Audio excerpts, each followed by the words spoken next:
बिस्मिल्लाहिर्रहमानिर्रहीम। अस्सलाम वालेकुम दोस्तों, ये वीडियो देखने के बाद इंतहाई दुखी से ये मैं वीडियो आपके साथ शेयर कर रहा हूँ कि अब हमारी माएँ बहनें यूनिवर्सिटीज़ में भी महफूज नहीं, इनकी इज़्ज़त के साथ खिलवाड़ किया जा रहा है।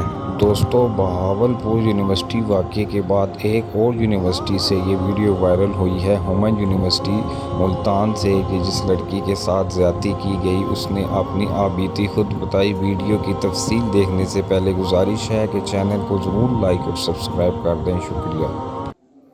उसने कहा कि तुम्हारी पिक्स और वीडियोस मेरे पास अब सेम है, मैं तुमसे शादी करूँगा, तुम मुझे मिलने आती रहना। तो मैंने कहा ठीक है, आप मतलब अगर इतना मेरे साथ कर लिया तो आप तो मेरे साथ शादी करेंगे ना। तो मैं उसके साथ मिलती रही, वो मेरी पिक्स वीडियोस बनाता रहा, मुझे ब्लैकमेल करता रहा। अगर ना मिलने जाती तो वो कहता था कि मैं तुम्हारी पिक्स और वीडियोस सोशल मीडिया पे वायरल कर दूँगा। और मैं कहती थी कि मतलब मैं पढ़ रही हूँ, घर वालों को पता चलेगा, वो मुझे मारेंगे, डांटेंगे। लेकिन उसने मेरी पिक्स वीडियोस वायरल नहीं की। एक दिन मैंने ना उसके बड़े भाई को कॉल की, सदाम को। मेरी अम्मी भी साथ बैठी थी। मैंने रो के उसे कहा कि मेरी पिक्स और वीडियोस डिलीट कर दो। मेरी मतलब बहुत गंदी गंदी पिक्स थी। मैं मानती हूँ इंसान से गलती होती है, मुझसे भी हुई है। लेकिन उसने कहा कि हाँ मैं तुम्हारी पिक्स वीडियोस डिलीट करवा देता हूँ, वो मेरे पास बैठा है, तुम आ जाओ। मैं चली गई पिक्स वीडियोस डिलीट करवाने के लिए। जब मैं गई ना तो वहाँ पर कोई भी नहीं था, सिर्फ वो सदाम बैठा था। उसने कहा तुम मुझे खुश करोगी तो मैं तुम्हारी पिक्स और वीडियोस डिलीट करवाऊँगा, वरना मैं डिलीट नहीं करवाऊँगा। तो उसने भी मेरी नहीं सुनी। घर वालों को मैं किस मुँह से कहती। उन्होंने मुझे इतना पढ़ाया लिखाया, घर से बाहर भेजा पढ़ने के लिए। मैं मानती हूँ मुझसे गलती हुई है, लेकिन इस गलती की इतनी बड़ी सज़ा नहीं होनी चाहिए थी। तो जब फिर उसका शादी हुई ना, मैंने उससे रब्ता ख़त्म कर दिया। मैंने कहा ये तो मुझसे शादी करता नहीं है, तो मैं इसके साथ रब्ता रख के क्या करूँगी। जैसे ही मैंने रब्ता ख़त्म किया ना, इसने मेरी पिक्स वीडियोस मेरे भाइयों को भेजी, मेरे चाचुओं को भेजी।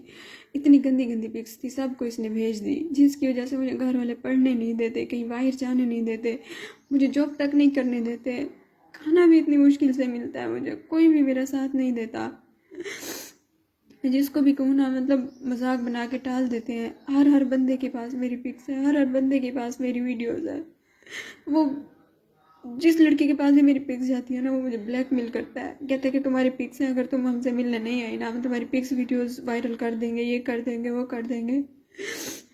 मेरी डीआईजी से, एसएचओ से, सबसे अपील है कि मुझे इंसाफ दिया जाए, मुझे एक अच्छी जॉब की अपॉर्चुनिटी दी जाए, पढ़ने दिया जाए, इसको कड़ी से कड़ी सजा दी जाए। जिसने मेरे साथ बहुत बुरा किया, ये एक नहीं, इसके साथ 2 से 3 बंदे हैं।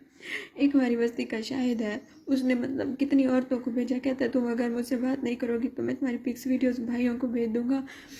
मेरा एक छोटा सा स्कूल है, कहता है मैं तुम्हारा स्कूल बंद करवा दूंगा, ये करवा दूंगा, वो करवा दूंगा। मैं तंग हूँ ज़िंदगी से, मुझे इंसाफ दिया जाए। अगर मैंने खुदकशी कर ली, अपने साथ कुछ भी कर लिया ना, इसकी जिम्मेदार पाकिस्तान की हुकूमत होगी और कोई भी नहीं।